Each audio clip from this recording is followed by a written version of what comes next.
तमाम देखने वालों को अस्सलाम वालेकुम। आज हम बनाएंगे मिंट लेमनेड। बनाना बहुत ही आसान है, तवज्जो से देखना, तवज्जो से सुनना है। काला नमक लेंगे, हस्बे ज़ायक़ा, शुगर लेंगे, अगर आप मीठा ज़्यादा पसंद करते हैं कम, उसी हिसाब से बर्फ़ लेंगे, 2-3 लीमू का रस निकाल लेंगे और 7 पुदीना लेंगे, 20 पत्ते, 4 गिलास हम बनाएंगे। शुगर शामिल करेंगे, पुदीना शामिल करेंगे। पुदीना शुगर आप कम या ज़्यादा कर सकते हैं। काला नमक शामिल करेंगे, आप वाइट नमक भी शामिल कर सकते हैं, लेकिन काले नमक का अपना टेस्ट होता है। और लेमन का रस मैंने शामिल किया है। पानी शामिल करेंगे, विदाउट सोडा मैं बना रहा हूँ, आप 7 अप इस्तेमाल कर सकते हैं। कवर कर लेंगे और अच्छी तरह ग्राइंड कर लेते हैं।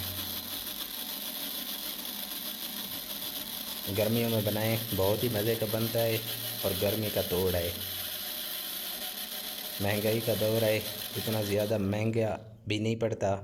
और अगर आप 7 अप सोडा शामिल करेंगे तो फिर टेस्ट भी बढ़ेगा और साथ साथ कीमत भी बढ़ेगी।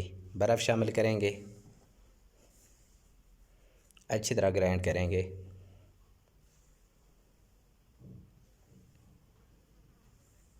मेहमान आ जाते हैं तो आप बना के दें, बहुत ही अच्छी चीज़ है। इंशाअल्लाह आपने रेसिपी ज़रूर ट्राई करनी है। मिलेंगे किसी नई वीडियो में, तब तक के लिए खुदा हाफिज़।